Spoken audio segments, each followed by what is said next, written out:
Some Vein Ripper torture. Perfect. Hell yeah, baby! I love winning with Vein Ripper.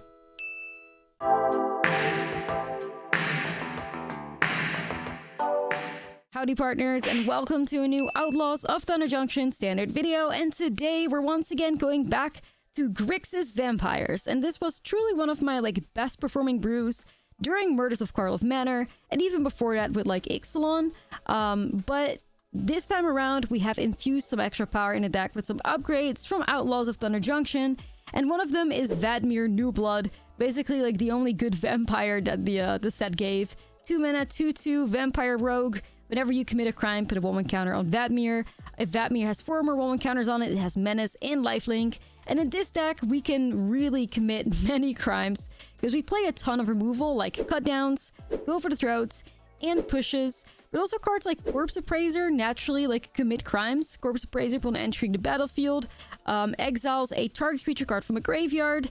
And if you do that, you can look at the top 3 cards of your library, put one of those cards into your hand, the rest into your graveyard. So another form of card advantage, but commits crimes too, which is really nice. And speaking of crimes, I think Grixis deck is complete without our Queen of Crimes, Marchesa, Dealer of Death, Crime Lord Queen. We love her. 3 mana, 3/4, Human Rogue. Whenever you commit a crime, you may pay 1, and if you do, you look at the top 2 cards of your library, put one of them into your hand and the other into your graveyard. So Marchesa is a rogue, Vadmir is a rogue, Corpse Appraiser is a rogue. And despite this being a vampire deck, sometimes you might want to consider putting your Cavern of Souls on rogue for exactly that reason. The mana can be a little bit awkward sometimes, especially if you want to work with Marchesa, so just keep in mind that Cavern of Souls on rogue in this deck is also a solid choice. But Marchesa I really love in this deck. Not only is she just fantastic at card advantage, but she works really nicely with the Vein Ripper too. So what this deck is very much capable of, and it's kind of a great win con for this deck, especially when you're mid-range mirrors, is push-pull, but you care about the pull effect. Pull is a 6 mana sorcery that allows you to put up to 2 target creature cards from a single graveyard onto the battlefield under your control. They gain haste until the end of turn, sacrifice them at the beginning of the next end step. This is basically how you get out of stalled games, or like I said, how you break mid-range mirrors. You pull a Vein Ripper and something else out of the graveyard, or ideally 2 Vein Rippers, but that doesn't happen often, and it basically just ends up winning you the game more often than it does not because of the insane swing and life totals that basically creates. In Marchesa, and even Corpse Appraiser as well, but Marchesa puts cards into the graveyard too. So if you, for instance, have an opportunity to put a Vein Ripper in a graveyard, and you already have a pull in your hand, you might want to put the Vein Ripper in the grave so that you can burn it out with haste, and then eventually have it sacrificed, and the other creature that it drags also sacrifices, and that's just a very explosive turn, like I said earlier, that ends up winning you the game quite often. So Marchesa just works really well in here. The deck truly feels stronger than it's ever been now, thanks to these few upgrades from Thunder Junction. And yeah, let's get into some gameplay so you can see it for yourself. But before we get into it, don't forget to like and subscribe, as it really helps the channel out, and you don't want to miss out on any of my cool Thunder Junction brews that are coming up. And we're also having a look at Modern Horizons 3 in the future. I've heard a lot of you guys say that you prefer Timeless over Historic when it comes to content for MH3, but let me know in the comments below what your preference is for MH3 content, and I'll for sure keep that in mind as I create a few videos for that. So with that being said, let's finally get into some Grixis Vampire / Crime Lords gameplay. This video is brought to you by Ultimate Guard. Ultimate Guard provides you with premium protection for your trading cards, ranging from sleeves, deck boxes, playmats, binders, and more. Ultimate Guard has everything you need to keep your magic cards safe, secure, and stylish. Support the channel and yourself by purchasing your Ultimate Guard products using the link in the description. Looks like a vibe. I need the Twink Soren sleeves. Do I? I don't know if I want to invest like that in MH3, to be honest. Do I need... I'm gonna see what you guys are voting for in a poll. 31 votes for Timeless. You guys care more about Timeless than you guys care about Historic. I don't know if I need Twink Soren sleeves.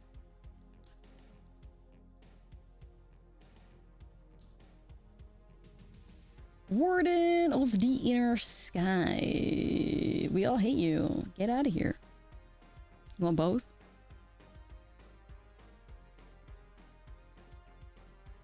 The poll, let me put the link in the chat for you.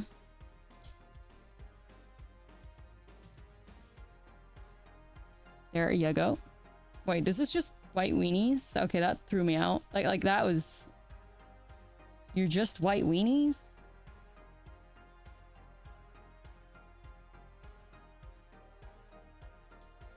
No, they're just white weenies, I think. Oh, never mind. They're just Boros humans. I don't know anymore. White, red weenies. What a tilt deck. Fucking hell. Okay, they whiffed though. I'm good with that. You whiff? Alright, slay. Slay. I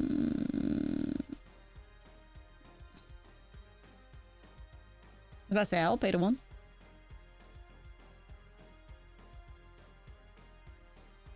Love to see it, and then we sure do. Sure as hell do.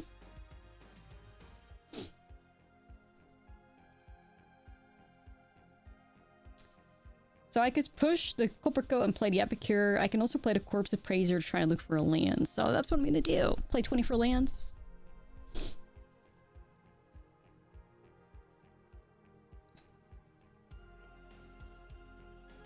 Alright, I'll grab myself a Xander's Lounge. I was hoping for like untap, but it's okay. Pew. Sweet. Both are verbal or sword green by alchemy, and the power level is 10 is outrageous. I mean... I could trade... I won't though. Like, I'm pretty sure I'm just gonna have to be a bully here and like push the Culprico and then push the Warden, and like that's my tea. That's my reality. Ash, almost 3 years around. Yo, Bruno, ayo, 34 months? Holy shit. Cafe Ashlizzlle spin. Ayo. Thank you so much, Bruno. I appreciate you so much, Cafe. Damn, they just look like Ellen? Alright, shit.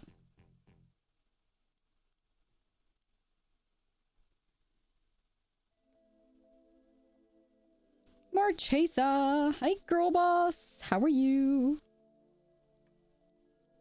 Hopefully you can do something for me. Whatever that might be, I don't know. Alright, we're gonna swing.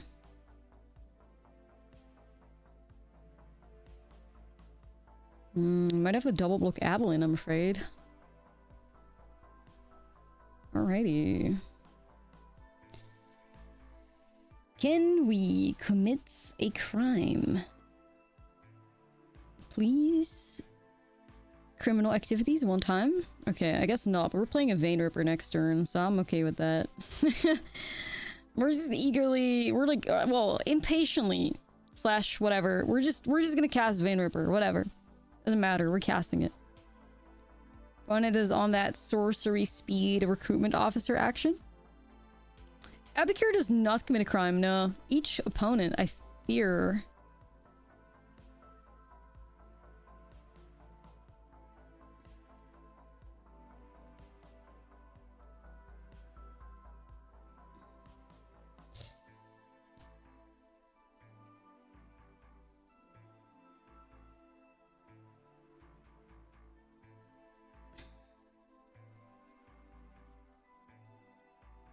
I mean, it's obviously better for me to wait till I have the Vein Ripper, but they're gonna Brutal Cathar it.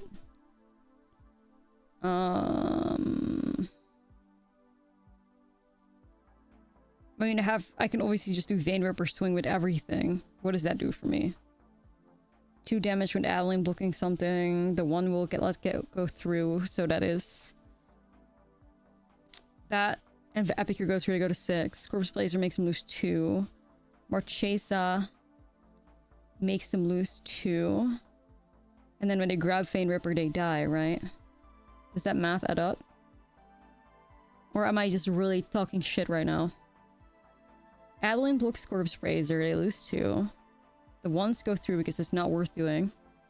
So that's 2. So they go to from 8 to 6 to 4. Marchesa gets blocked as well.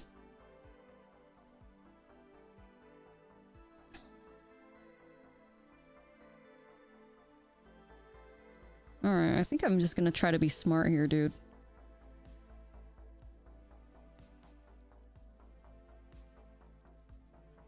I think this puts them in a position where, like, they cannot guitar me. So... Well, the thing is, you don't block a 1-1 because... we're swinging here. I mean, I could have maybe blocked their 1-1, but it doesn't matter to me. It's attacking anyway.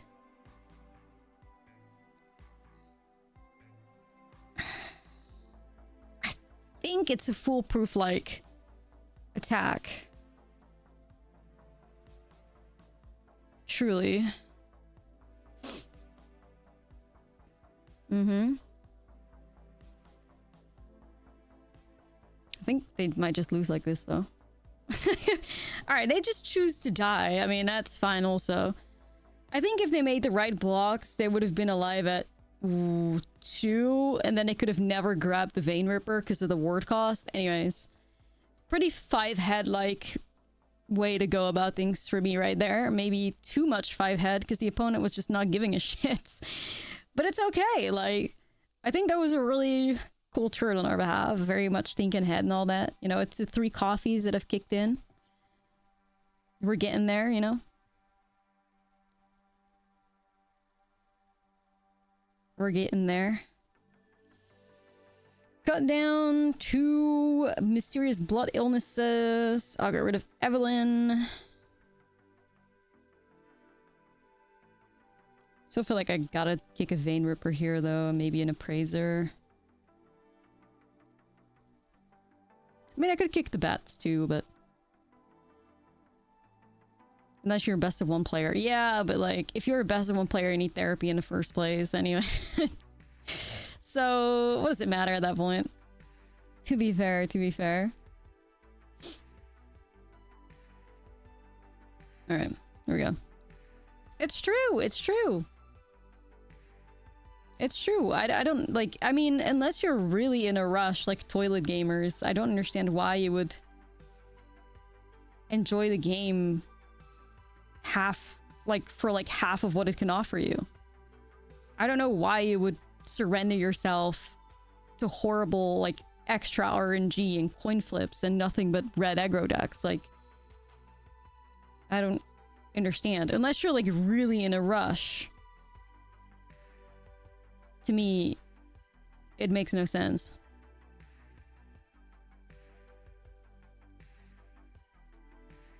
You enjoy the pain. See, that's why you need therapy. That's why you need therapy, you know?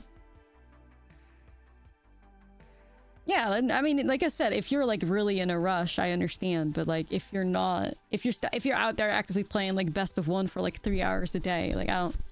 Yeah, not to kink shame though. No kink shaming, but no kink shaming. No, that's what I'm saying. Like, if you are playing best of 1 because you have no time, then I'm not shading you. But if you're like logging on to MTG Arena to sit behind your computer for like 3 hours to play best of 1, I am shading you. Like, you know, you don't have to suffer. Like, there are other alternatives, you know?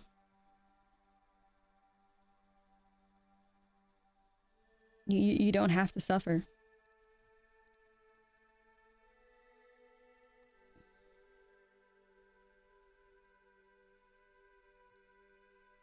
You know how to sideboard. It's much easier. Like, I talk about this all the time. It's much easier than you think.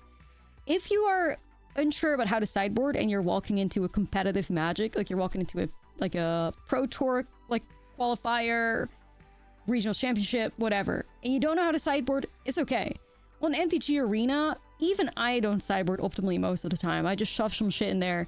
Like, it's very hard to get punished as long as you understand if I'm playing against a lot of creatures, I want to bring in my removal. If I'm playing against control, I want to take my removal out.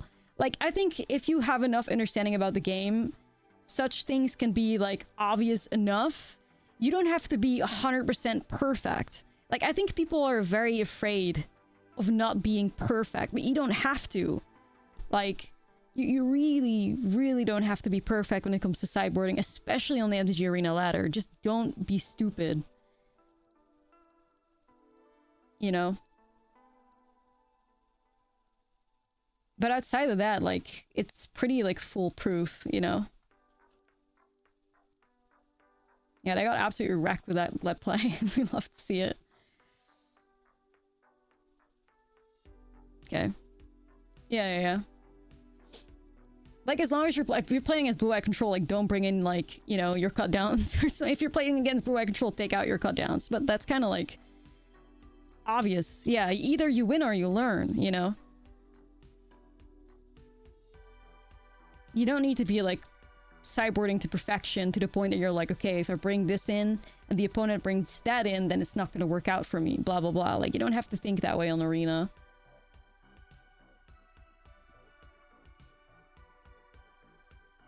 So all I can say is to people that are like, you know, I don't know how to sideboard, just do it.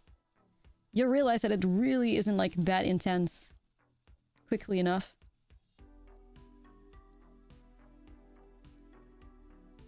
You're much more capable than you think. And what you get as a reward is you play a game of Magic. You play a game of Magic where you won't get incredibly frustrated because your opponent won the coin flip with a Kumano on 1 or some shit. And instead, once your opponent, if you're playing against an opponent that wins the coin flip with Kumano on 1, you board in some extra removal, knockout blows, and you beat their ass. Like, is that not worth doing? Anyways, join the cult of best of 3. You'll find a lot more enjoyment in the game.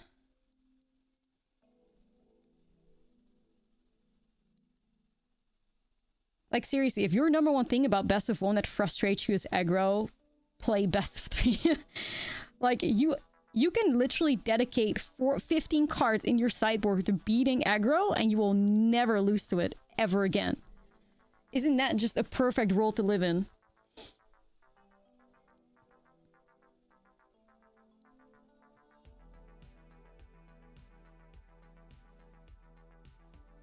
Sounds good to me.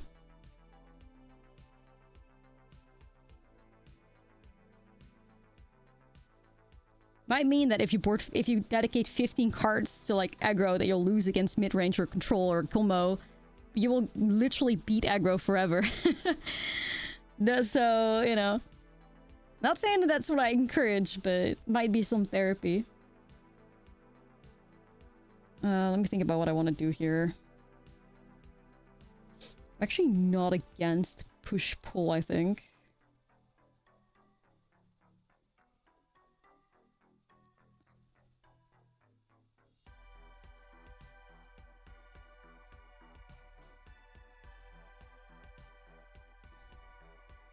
Control decks and being magic being stuck against for 60 minutes gives me the Fairy 5 and this turns nightmares. So that's actually a very interesting thing that you bring up, because I have seen games against blue-eye control go longer in best of 1 than in best of 3. Like, in best of 3, there's a whole different element to that at some point there needs to be an element of speed involved, or you're fucked.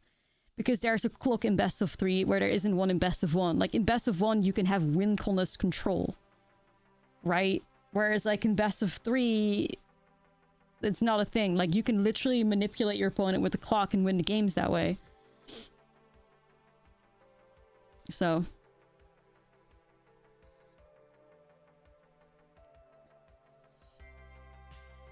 Okay, I gotta come up with something here.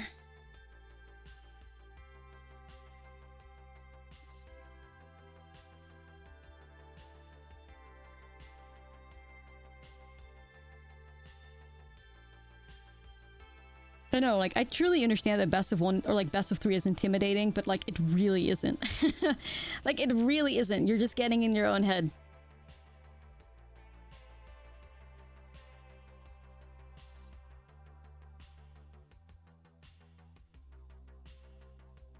Not our land. Damn. Okay, that was strange resolute reinforcements. Pass a turn, I guess.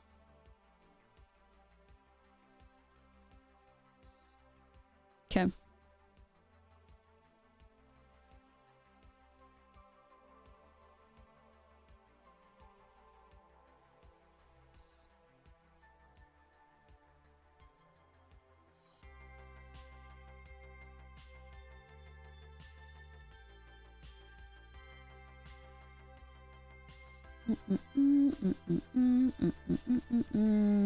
Pretty sure I just let this happen.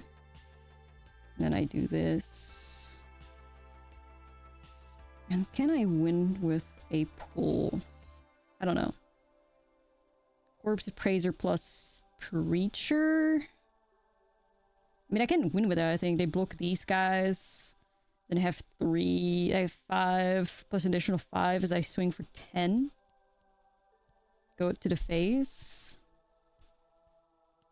3, 6, 7, 8, 9, 10. But I have life gain here. And I leave some 1/1s behind. Maybe I don't hate it. Alright.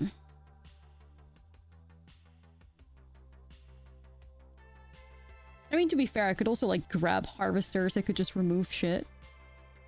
But, nah.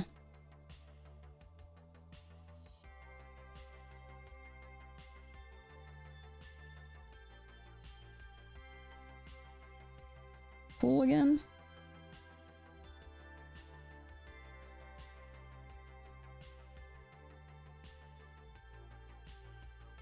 Vibes?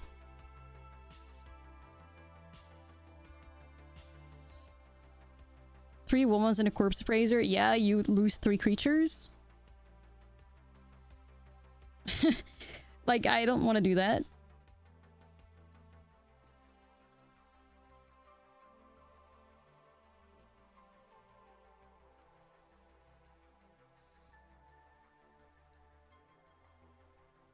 Like, I'm just going wide at this point. And it's gonna work out because they're not gonna be able to deal with this. There you go. Alright.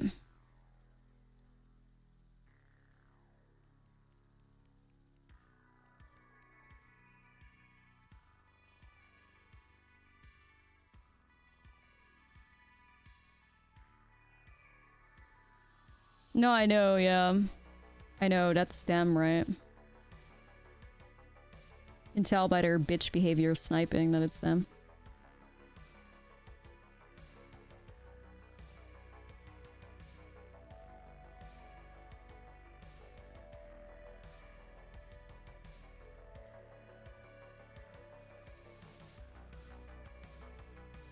Alright, it's Marchesa time.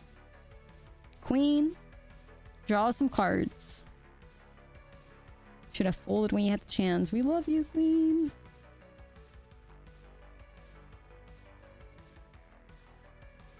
I don't want to commit a crime. Kind of feel the urge to commit a crime. I could also just play a Preacher out, though. I don't hate that either. Preacher might actually be a move. Alright, let's see. Hey chat, what's up, Pikachu? Just for 20 and wanted to share the good vibes. Love that for you.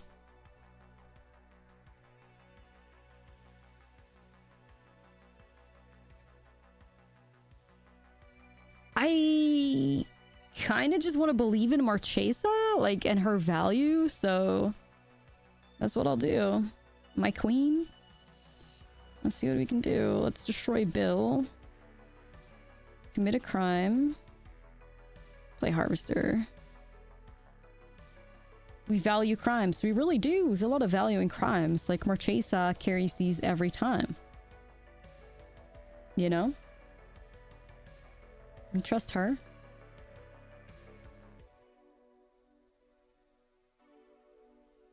Alright, she's fucking exiled. That's crazy. I really wasn't expecting them to cast the end on me. I really was not expecting that, but okay. She flew too close to the sun, I guess? Alright. You are such a cool deck, and now this is just boring.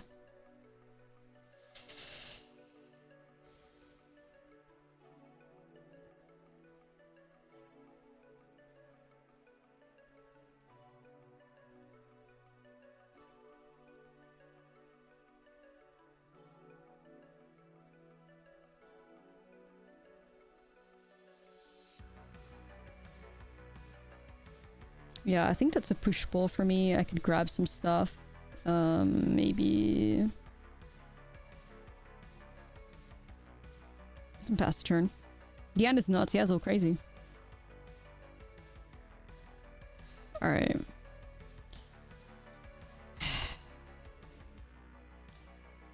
Some days I'm tired of the top decks.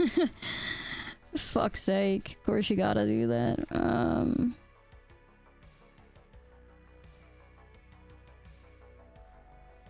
Okay. I think I know what to do.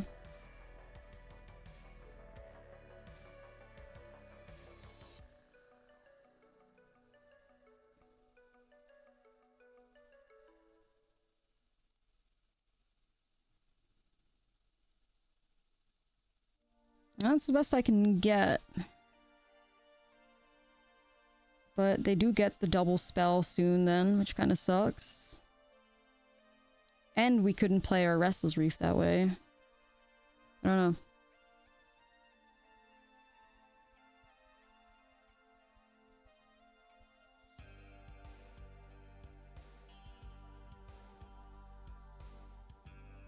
know. It's gotta be the Appraiser.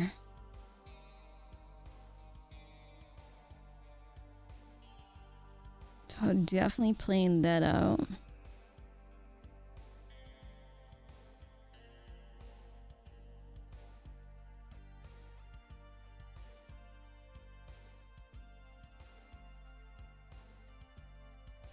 I gotta just put him in a lock here, right?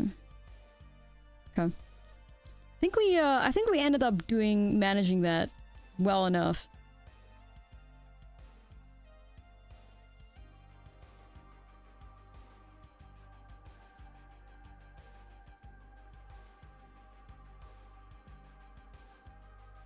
Alright, sweet. It was almost scary though.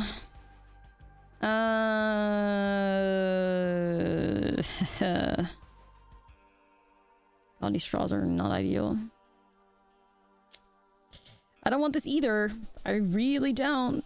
But I'm not gonna mull the 5 either. So here I am.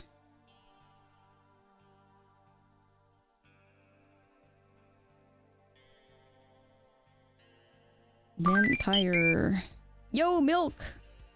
Ashlizzlle 20 months, thank you so much. Ashlizzlle spin chat. Some spins in the chat, let's do it. Spin train.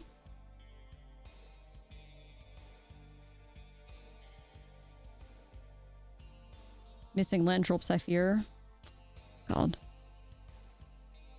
RNG, don't fill me now.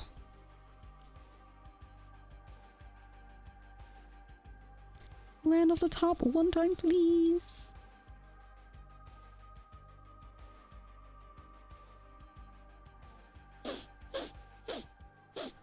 God, I would have loved to cast the Corpse Appraiser. Fuck. I think I'm in trouble. Big trouble.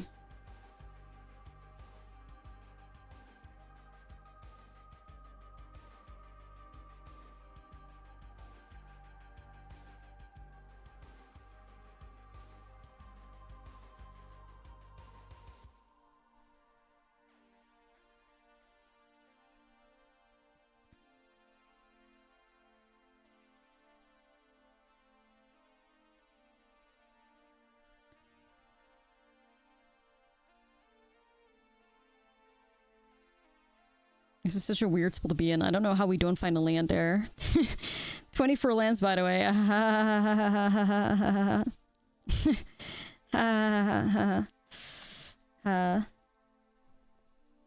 Okay, that's something though.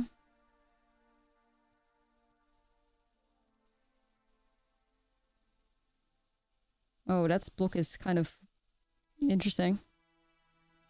Actually, I need to put this on the rogue for Marchesa. If you ever get her, queen, hopefully.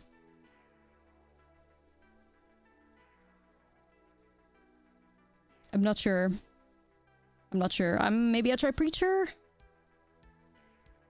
That was sus. I don't know what it was. It's just strange. It's just an interesting play that I don't know why they did it. But it doesn't mean nothing sus about it, just a choice. Another Rutsty. That's it. Another Rutsty. Yeah.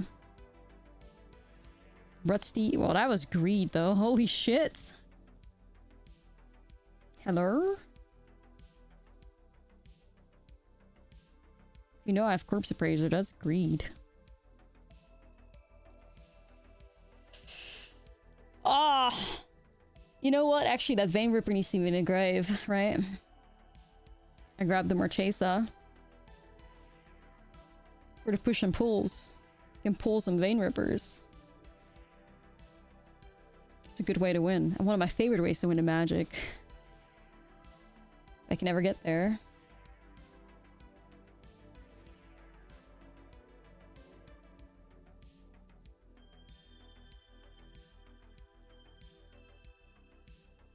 Fuck's sake. This is such a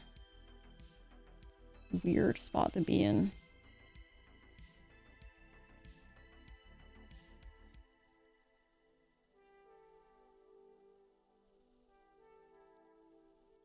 I don't have Exile for that Goldvein Hydra. That's really strange.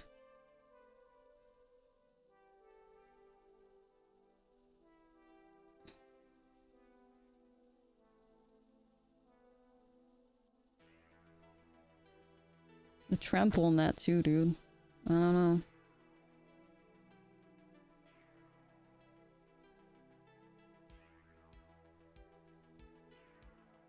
Alright, we're in Vein Ripper range, but I don't know if we're gonna survive long enough. We can... I mean, it doesn't exile, right? So we could keep grabbing back Vein Rippers. Yeah, you know what? At least it gains his life too, you know?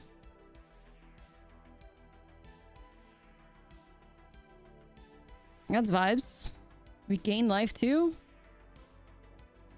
We once again put our faith in the Vein Ripper, the one and only, our beloved, our friend. Vein Ripper, and let's do, I mean, if I want to swing, it gotta be Preacher. Corpse Appraiser draws me a card. Preacher leaves a 1/1 behind.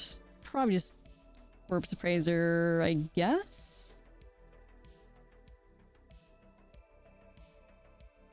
Get rid of Lethal there and Epicure. Yeah, we just keep doing it over and over, which is kind of a vibe.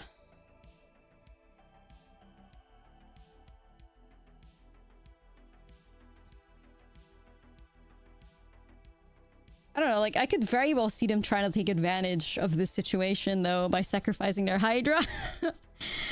But I also don't know what they're ramping into, so you tell me. I have no clue.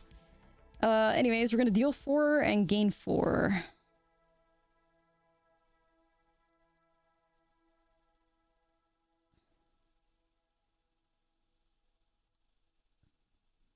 It's a weird spot to be in. They just passed the turn with 5 cards in hand.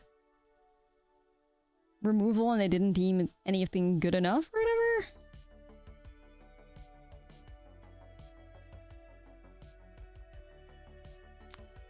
Yes, that is an option, but I think we just win with the Vein Ripper next turn, so I'm not worried. I'm not worried. I mean, we're just doing some Vein Ripper torture right now, you know? So. Some Vein Ripper torture. Perfect. Hell yeah, baby! I love winning with Vein Ripper.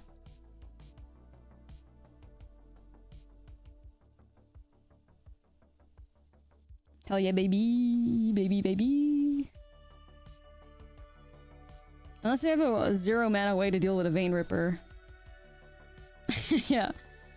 Cool idea, though, like, shoving a Bristly Bill and a Goldvein Hydra and a Golgari mid-range deck, kind of a vibe. Okay. This is technically keepable, I think. Let's go. Cookie Gang. Cookies annihilates Phoenix. Yeah, so there's a funny story with that. I was, when I was at, you know, in Portland for something, I was playing my good friend Niall. Niall brought Pioneer Phoenix, and I brought Simic Cookies. I mean, I don't know how dumb I was thinking that somebody might have had a standard deck, but I should have just brought my Pioneer deck. But I think Cookies, like, I think we played like 20 games or something. Nah, okay, like 15 games, and Cookies won like 13. Cookies, for some fucking reason, has an incredible matchup against Phoenix. Like, it's... And then someone else had like Blue-White Spirits and Pioneer, and Cookies beat their ass too. Like, so we're like, hold up, like, is there something to this? But then we're like, we're not sure how Cookies would beat the turn 3 Sorin. So that's why I've kind of like not gone there. Yeah, like Cookies is really good against Phoenix.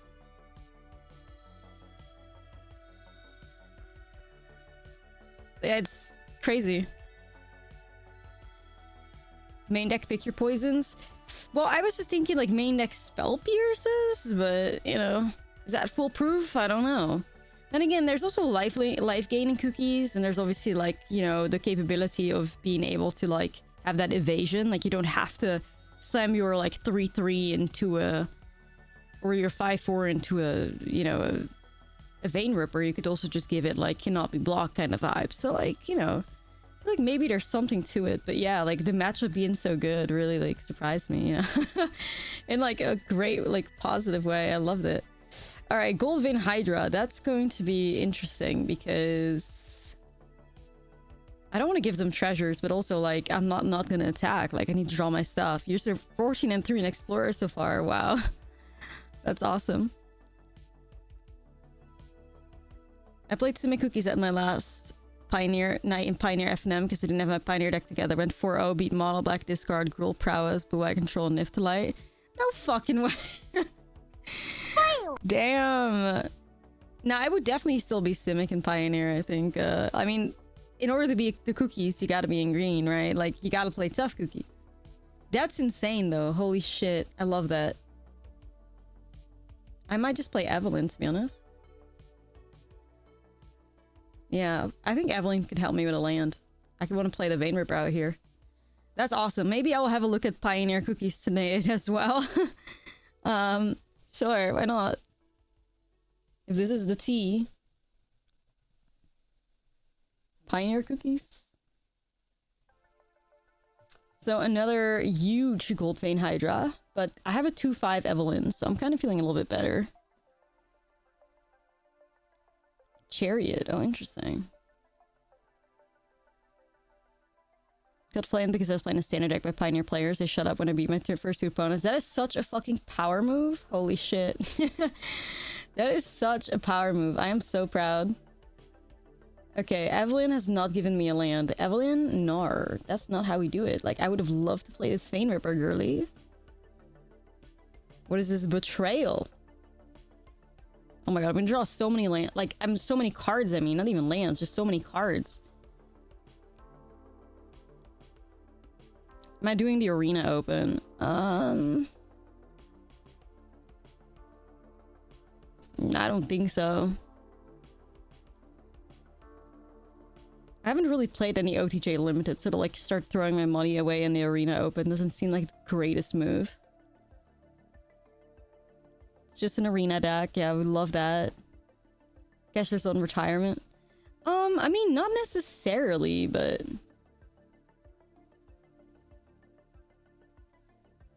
Not necessarily.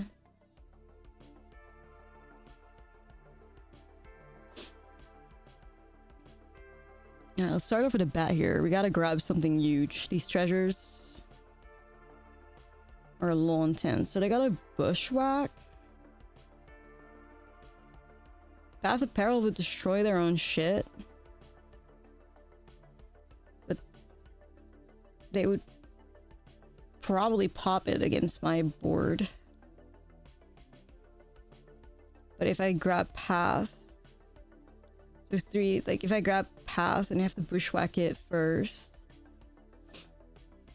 I don't know, maybe that's what I do? So they're trying to, like, wipe their own Gold Vein Hydras? Is what I'm kind of understanding here. Alright, so I'm just gonna play out Harvester, maybe. See if I can hit a land. Nope. I hit a Snorse, though. Alright. I guess I just pass the turn. I love how Evelyn, like, just keeps this shit. Okay. Very Sunfall and Convoke vibes. I mean, I guess you can, like, they could do something with the treasures, right? Yeah, the 7/7 Giganta unblockable from the Cauldron was awesome. Oh, shit. Sounds great. Yeah, so we're gonna see Deep Cavern Bad Bushwhacked. Okay. So then we're gonna see Path of Peril wipe the board, I imagine. I'm gonna discard this Vein Ripper out of my hand and try to, like, get it with pull haste. This is 24 land deck. I know. Me trying to be a good Christian.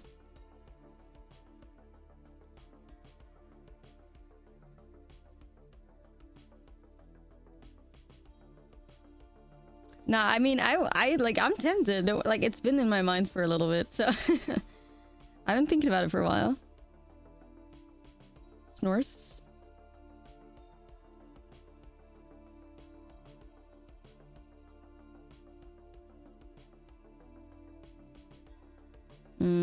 That happens.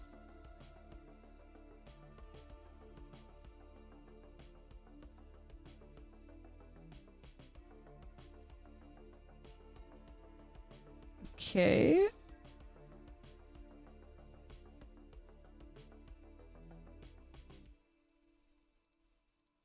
Discarding Vein Ripper in good faith. Give me an untapped land. Come on now. Don't be shy. Don't be shy. There's a 50% chance. Thank you. Thank you. Alright, let's pull this out. Pull!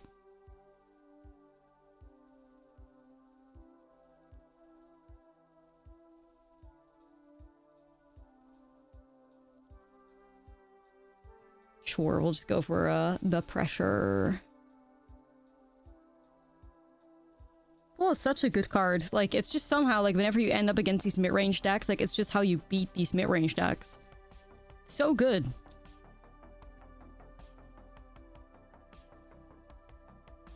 I think you lose your best matchup in Arena, though. I don't know if Nifty Light is necessarily, like, your best matchup. I guess it's Phoenix. Like, I'm, like, convinced your best matchup is Phoenix. So that's a vibe. Sculptors and cookies. Yeah, it's a vibe. Alright. There we go. Golgari mid. I mean... What do I bring in? I don't usually hate something like Obnixilis, the homie, against Golgari mid. I feel like they always struggle a little bit dealing with Planeswalkers. Especially if you have, like, a board presence and such.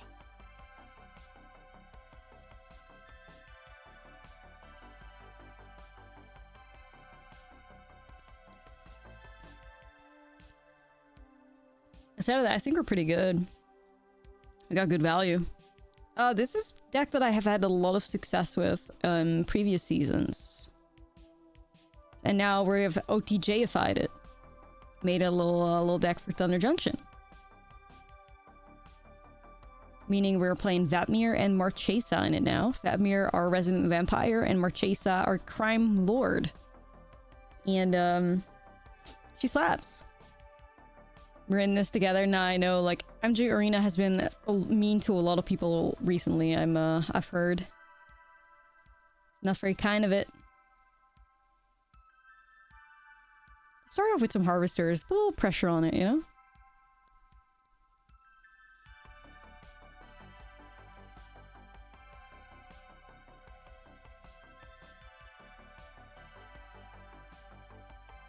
Let's see.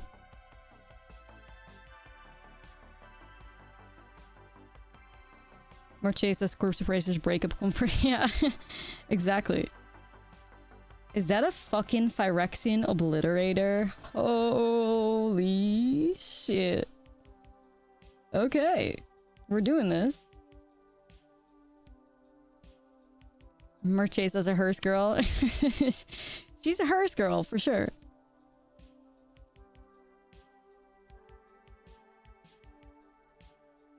Nor. So I do have enough blood tokens to get rid of a Phyrexian Obliterator, which is pretty sweet.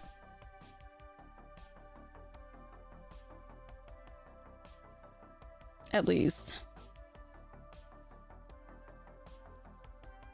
I'm hiding my stuff though. They don't have to know. Like, you just play your land out and drop your obliterator and I'll remove it. Bestie. Only a dead obliterator for you.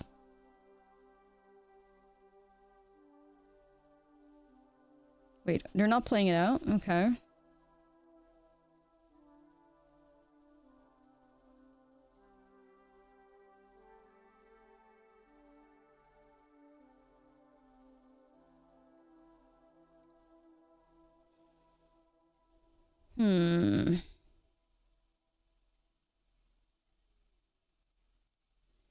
So they decided to not play the Obliterate out. Like, they must have a fight spell in hand, then.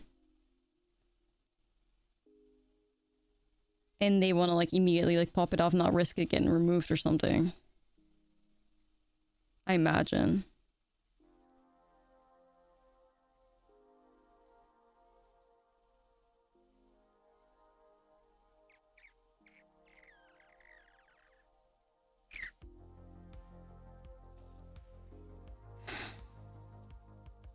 Oh man, I don't know.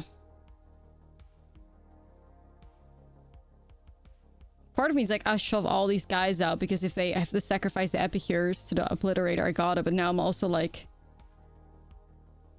they played Path of Perils, so I don't know, overcommit. Maybe I was just supposed to play the Hearse. I think I could have exiled the Hydra before they got the treasures though. That's a little awkward, but alright. I'm just gonna put a second Harvester. Assuming that Obliterator wants to find a Harvester. I mean, it's a shame about the treasures we gave them, but initially I was convinced in my brain that I was just gonna slam the Epicures, but I'm like, that play was so sus. Like, there's gotta be a reason. I guess we're about to find out.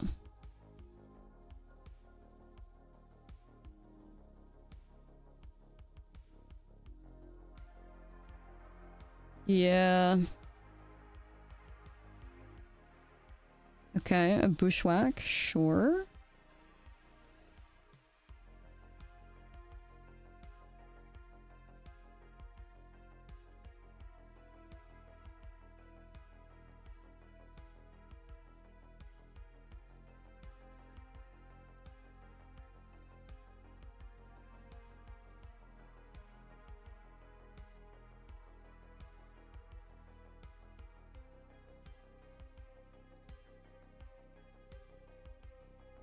What's the move? Okay, so... Right, we were right about them just holding it.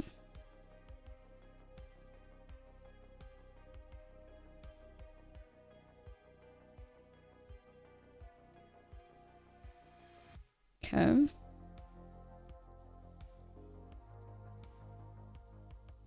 I think I might as well just play the Epicure out, really. I mean, if they find a way to, like, remove the ban, then Path of Peril, like... I will miss Blooded Harvester so much. There's just no words to describe it. There's no words to describe how much I'll miss the Blooded Harvester. Like, that's my homie. Every Reckless deck. Every deck. Like... That is the homie.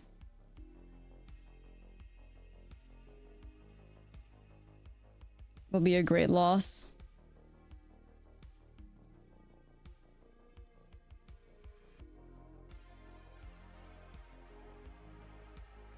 They grow my my hearse. It really is, like, it really is. If there was statistics on how many, like, Blooded Harvesters I've cast, you gotta be a lot of them. Alright, so they block my Harvester. I will swing for 3. Actually, they'll block my hearse, right? So then I'll swing for 5, 6, 7, 8 exactly, I think. Okay, let's try it. Yo, yo, yo! Welcome to the stream!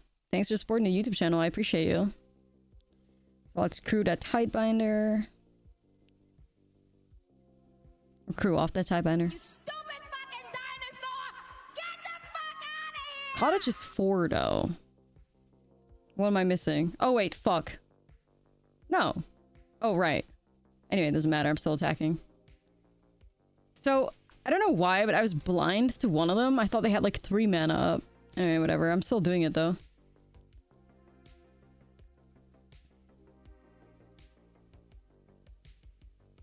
That's on me. I don't know why in my brain we're like, okay, so they have 3 mana up. I think because the double cottage just didn't register in my like sleep deprived brain or some shit. My sleep deprived brain just didn't register it. I don't know. We ball. I'll still be alright though.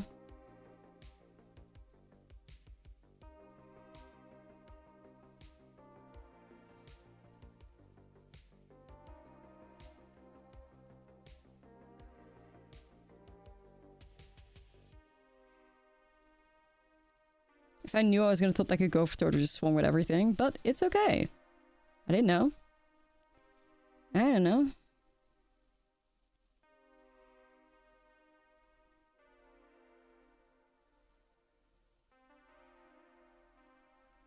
If I knew. Because now I'm not even like representing lethal, they could go to 1. I mean, it would be a risky move, but if I knew, ain't no way. Ain't no way.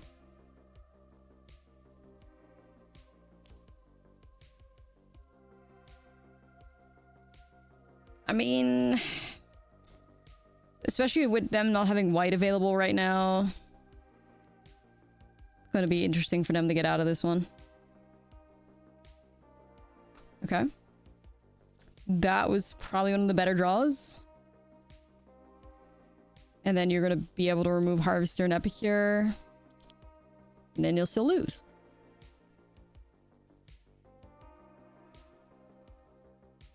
Well, they gave themselves the best shot at getting out of that one. At least.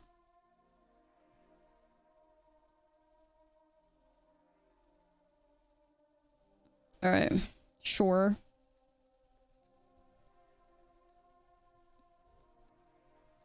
We take it, guys. We take it. Seems like it could do something. Seems like it could do something. I'll start with a Xander's Lounge.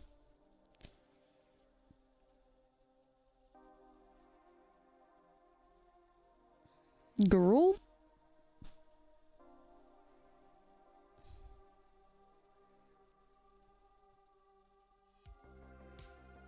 See, I'd love to be a baddie and try Marchesa here. I'm gonna have to just try. Just hope that they don't one-shot me or something. That'd be kind of bad, you know?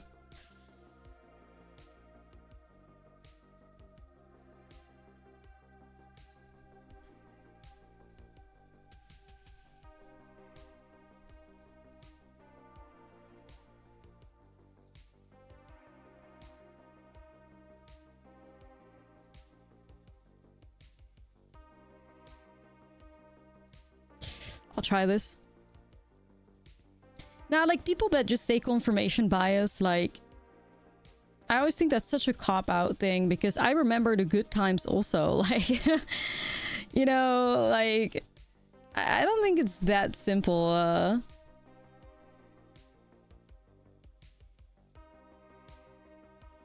But some people, it could definitely be a case of confirmation bias. Like, don't get me wrong, but not all the time.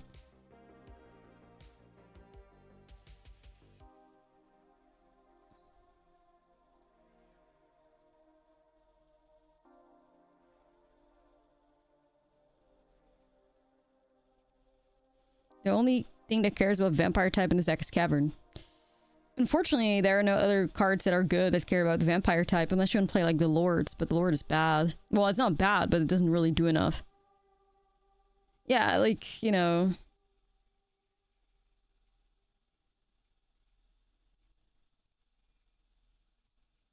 I don't think it's that easy. My homie Vadmir, come here. Yeah, but like, so if you compare it to paper, that is where, like, if you say like, oh, I don't get this in paper, then that's true confirmation bias. You are a confirmation bias victim, because the amount of games you see in paper versus the amount of games you see in MTG Arena is like vastly different.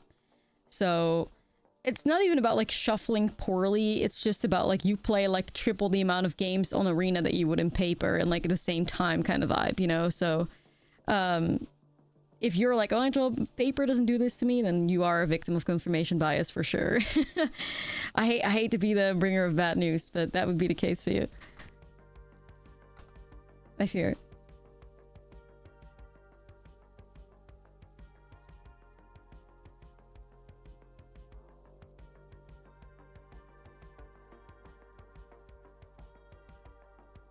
Alright, I'm just hoping this succeeds. They could have protection, though.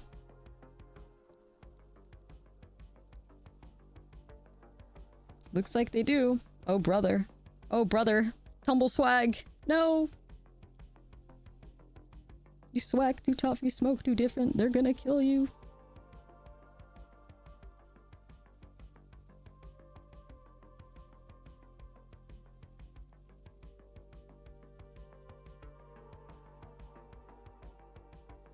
I'll just play the land out, I guess.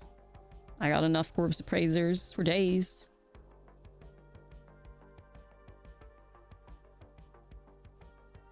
Alright, I hope I'll be alright like this. There we go. The stable master has reach. Yeah, that's a fucking, like... Yeah, that's a huge bird. Like... I don't know. Okay. That doesn't seem awful.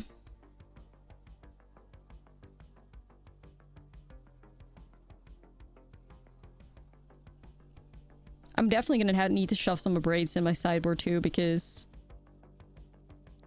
everybody is on these Eurorusk forges.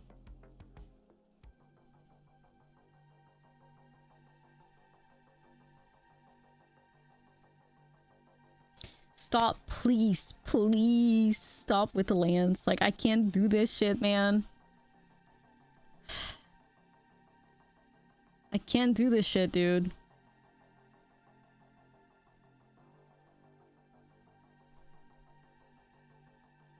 Don't.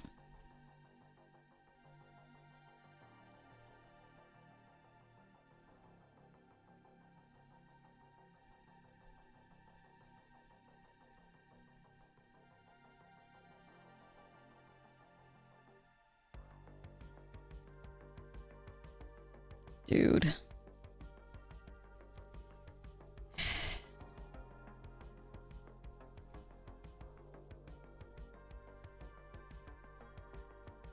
It's gonna have to push it, I think.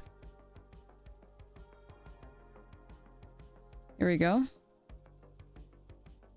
I'm fucking sweating, man. Alright. We're at 18 life and get a Vein Ripper soon. I hope we get there. Okay. It's a 24 land struggle. Vein Ripper versus Eurorusk Forge. Say less, dude.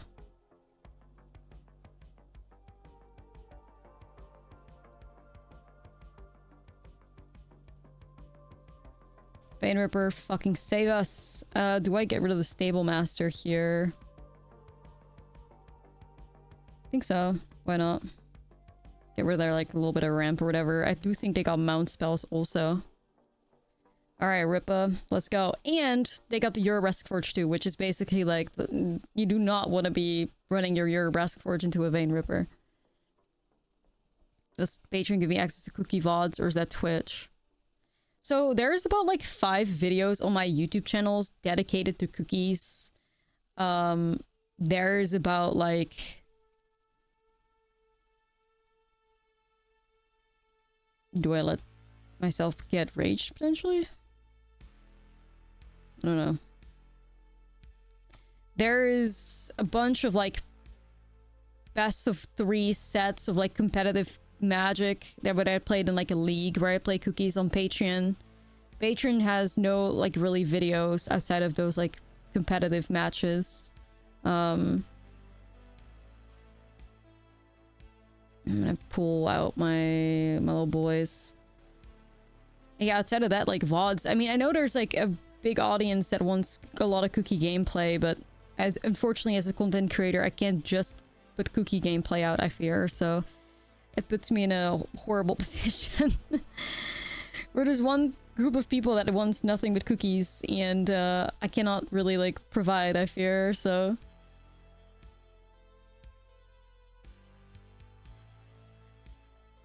So I'm a little torn. But here we go. Anyways, Harvester dies, we win the game. Let's go.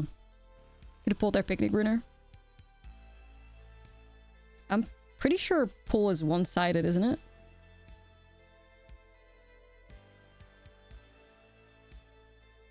Yeah. It says from a single graveyard, so I would just grab their one Picnic Ruiner. I don't want that. I'd rather have my 2 Harvesters.